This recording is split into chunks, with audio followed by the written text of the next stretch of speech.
Throughout the conversation today, I encourage you to consider how we can collectively work towards creating a more inclusive framework for climate finance, one that not only addresses environmental concerns, but also lifts up communities and fosters resilience. I look forward to our discussion, and I think I'll just start with a general question for the group. When we talk about sort of access and breaking down barriers to dispersing and accessing finance, how do you think about reducing those barriers for local organizations and communities to access what is oftentimes delivered in more traditional channels and conventional methods? Thank you to the Wilson Center and the White House for this very important conversation that we're having today. I think that we have the advantage, but also the disadvantage that we're the closing panel, because a lot of things had been said. But I also think that I have the advantage, and we do, to just thread a few of the pieces that have happened today. Over the course of today, I have heard numbers such as 50%, 35%, commitments of 45%, pledges of 1.7 billion. But the numbers that I see also in the sector that Global Greengrants work are much closer to 2%, 1%, 0.001%. And I think that this is not a mathematical equivocation of any part. It's not mathematical. It's actually political. And it also, my challenge here is also to respond this question, not through technicisms or architectural stuff or bringing here engineers to help us understand what's happening with the access. What's happening with the access, lack of access, and lack of connection is political will. And I think that that political will is translated in our inability and lack of interest in really responding and addressing questions such as, why are women not showing up in our calls for proposals? Why are organizations not being able to register? Why is it that we are not seeing indigenous folks in this table? And the answer to those, I don't think that is in the interest of many in philanthropy and aid to respond and to address.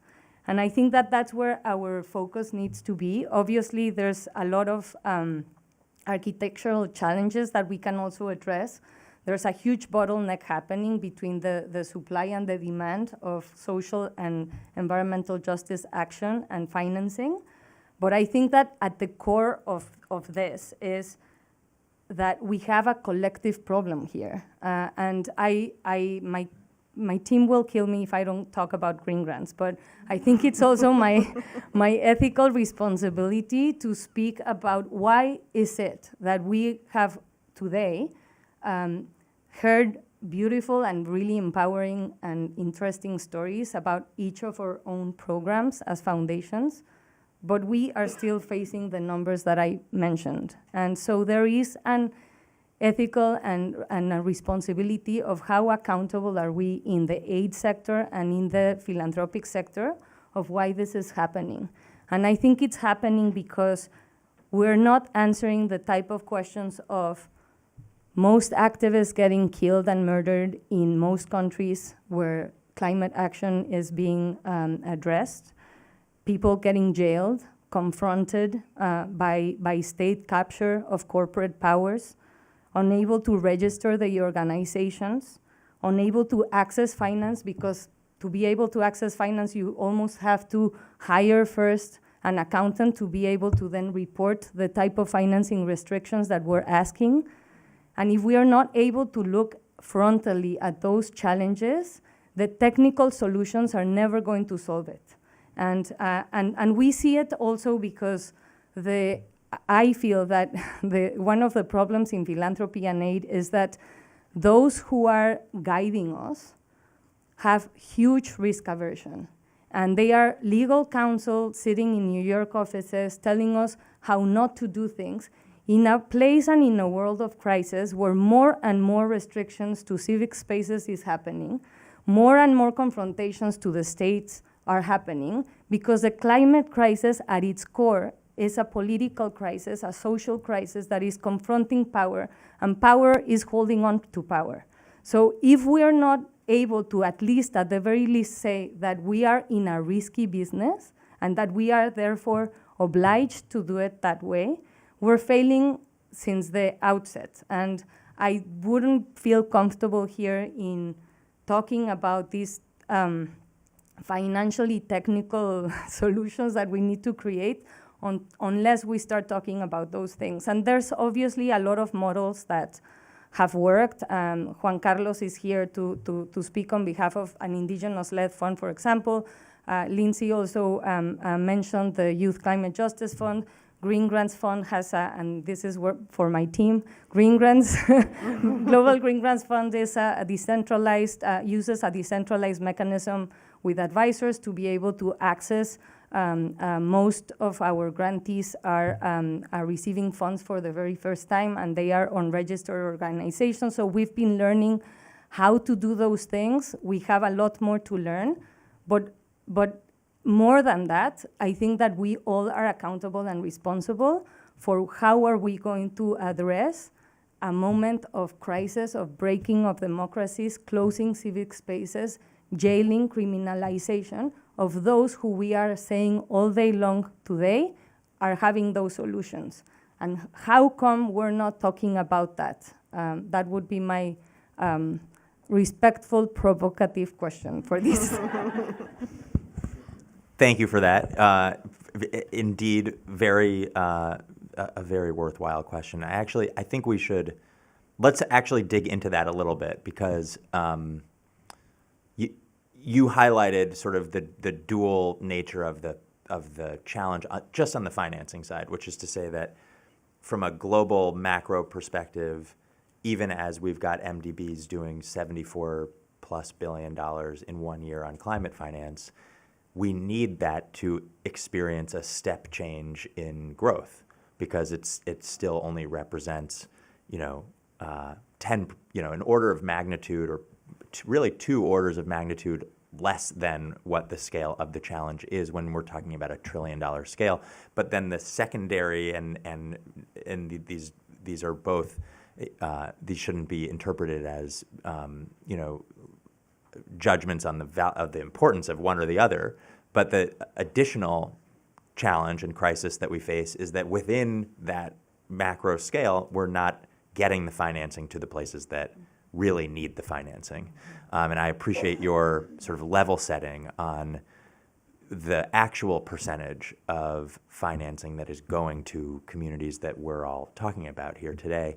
But I want to dig into that, and maybe we'll look to the 2 leaders on the stage who are managing funds to help us think about, and this goes back to De La Fruz's just like initial opening gambit of like how the Home Planet Fund is focused on addressing this challenge, but it left me wanting to know more about how exactly do you do that? Like when you talk about going to the places and the people who need it the most, what does that actually mean from an implementation perspective, and what lessons should we be taking from that as we're designing the programs, either at USAID, Treasury, DFC? And Laura, to your point, what have been some of the learnings of your organization that could be scaled in a way to actually mitigate in a real way the challenges that you're highlighting? Because I think that there's no lack of, even as you indicate that this is not just an economic crisis, it's also a political, social economy here that we're working in. I think that we're also in a moment where we have real political leadership that is interested in tackling these problems. And so you've got an audience here who wants to hear what some of the solutions are that we should be doing more of. And growing and amplifying. But let me turn it to you first. Yeah, that was a big question. I think let me go back to just history setting, right? Assuming that we're all on the same page. So I think 3 data points are really important, or 3 history points are really important. One is that the way we think about development in the U.S. and what we've essentially outsourced to the rest of the world, humanitarian and development, right, across the nexus, is a result of the Marshall Plan post-World War II. It was the way the U.S. wanted to be part of the rebuilding of Europe. And so we took that very particular context with the U.S. to Europe relationship, and that has become now the monolithic way in which we think about any kind of working amongst peoples and communities at the international, national, regional, subnational level. That's one. Two, I think the other one is that a lot of that giving has to be directed at US 501c3s, right? Which were built to be a tax code entity. It wasn't built smart to be about nonprofits or working in community or even mutual aid. Like, it was built to be a tax law, right? And then three, I won't get into the background of the climate crisis. We all know why we're here. We know that it was a very few select groups of people doing very select things, and that's why we're here. We now have inherited all three of those systems and structures. And for the most part, I would say, to Laura's point, not to speak for you, you can correct me if I'm wrong, but in my mind, we are now trying to solve those monolithic problems with the same tools, right? And so I think that's why, for me, the Home Planet Fund, what Laura does, what other people do, is so important, is because we can't use the same tools that originally caused the oppression, that caused the harm, right? And so how do we essentially dismantle some of that? Because we know it's not working. So how do we fix that? So that's kind of where Home Planet Fund is with all of this. I would say, in terms of the how are we able to do it? One, it's really important to have leadership, staff, board members who reflect where you want to work, right? And it can't just be, I really appreciated Juan Carlos said this early, it can't just be those of us who are Indigenous and have access to the U.S. and speak English, right? It would be wonderful if we weren't the only ones straddling. It'd be wonderful if there were other people in this room who could participate, and I would say probably have much more nuance than I could have in this conversation, since I straddle two worlds. So the staffing is important because if I'm trying to work in Tajikistan and Afghanistan, that's a context I know. Those are languages I know. Those are women I can sit with who will tell me things that they wouldn't tell other people. That really matters. That matters on due diligence. That matters on reporting. That matters across the line. It also matters in being able to navigate and finagle your way through, like, building good relationships, but like figuring out the grants and et cetera. So I'm going to leave it for Laura, but I say that stuff's really important. But if you'll just indulge me a minute, just to stick with that. So let's just imagine that we are focused on financing entrepreneurs or program in Tajikistan. Take us through sort of like the instrumental, like what actually are you doing that's kind of dismantling that system that we should be replicating in other markets and other places? How are you reaching those communities? How does it actually, what does it look like from a programmatic perspective for your fund? And like, who can invest in your fund? If I had people in New York and London who are dying to get exposure into climate mitigation, adaptation finance, and they're interested in emerging markets, they're willing to take the risk. To Laura's point, in terms of risk appetite, how do they know about you? How can we help them know about you? What's the sort of the mechanics of it all? Yeah, well, we have a website, and I'm here right now. Yep. The social media team is working quite hard. No. So to that point, like we were private for the first year and a half because we wanted to proof out the carbon sequestration and the biodiversity data, right? We just went public this past April. This past Climate Week, like several weeks ago, was my first time out in public. So thank you all for indulging me in my second public outing. So anyone can donate. Anyone can partner with us. Obviously, we have our own kind of privacy and ethics policies, so we could get into that on the back end, right? But in terms of what it would look like in Tajikistan, for example, right? One, it matters that we know the context really well. Again, the staffing really matters. Two, it matters that we don't go into a Tajikistan or a Kenya or a Tanzania or a Vanuatu, for that matter, and say, this is what we need from you, this is when we need it, and this is how we need it. We go and we sit with those contexts, and we're like, tell us about Tajikistan. Tell us about Vanuatu. What's happening? Who are your neighbors? What's worked? Have you dealt with USAID? Have you dealt with somebody else? What didn't work? What didn't work for you? And for us, our lead out into a project or a program is a really long time because we engage in this relationship building and trust building and context. It's important that it's not one or two conversations. It's not just them telling us what they need initially, but kind of teasing that out, right? Because I'll give the example of East Africa, right? We knew that was important because the grasslands in East Africa are critical to biodiversity. They're critical to carbon sequestration. They're critical for kind of great animal migration and preventing desertification. We knew that context was important. In going there in Tanzania, Uganda, and Kenya, we met lots of different government agencies, but we also met tribes. And we realized the inherent tension between governments and tribes. And so we started working with the tribes and understanding the local context. That context in the last 2 years has changed. We have partners who have now fled from one country to another, can't continue the programs they were so dedicated to. And so our ability to be flexible and say, you know what, we understand, like, you're a human, you live in a holistic world in which now you're having to escape, now we're having to think about legal entities. And so I think just the paradigm of we don't go into a context to tell them what to do, and we really try to build, and then as things shift, as people have to flee, we really try to support that whole entity. And we're never reliant on one community or one person in a community. We work kind of across communities and across tribes so that it's that democratization, but also that pluralism of approach. Yeah, okay. Laura, tell us a little bit more about your approach and sort of the how and the implementation side of the grants program. Sure. It's very similar to what Dilafros was saying. I think that at the core of being able to access the type of groups and communities that you're talking about, we need to give them and offer them, from philanthropy or aid, unrestricted, multi-year funding, community-controlled capital, flexible, intersectional, trust-based. And I know that I'm throwing a lot of words out there. The meaning and what's behind it makes things possible. Otherwise, the opposite of those concepts start creating the distance that we're now trying to solve.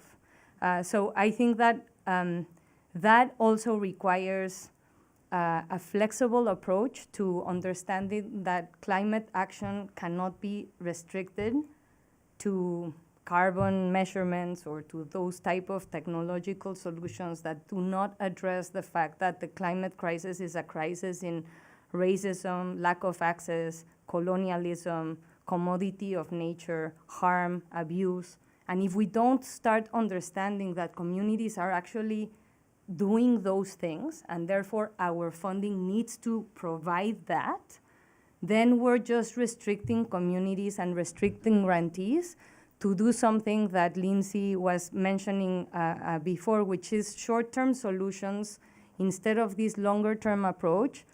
And I think that that's the biggest risk of all. I find it really interesting that in risk-averse entities or philanthropies, they think about risk of not gaining or ensuring the short-term solution. So you create programs where you are able to just measure what you can do in a year, but then you forget that the biggest risk of all that you're taking with that approach is that you don't have any way to guarantee any longer-term solutions and any longer-term impact. Because if you ask that risk-averse foundation, what's going to happen to that type of program once your intermediary and your Washington-based organization, with all due respect of the ones that might be here, goes, and the community did not own that capital, did not control those solutions, you have zero impact in 15 years, zero. That is the biggest risk of all. And I think that's the question that I would like to pose to all those legal counsels that are guiding these donors. I would like to just note for the record that I had a very structured set of questions. I think Laura sort of took us in a different direction, but a good one. How should we be thinking about better aligning the world of philanthropic capital towards these goals and sort of broader strategic initiatives that can help ultimately to bring more financing into the ecosystem? Sure.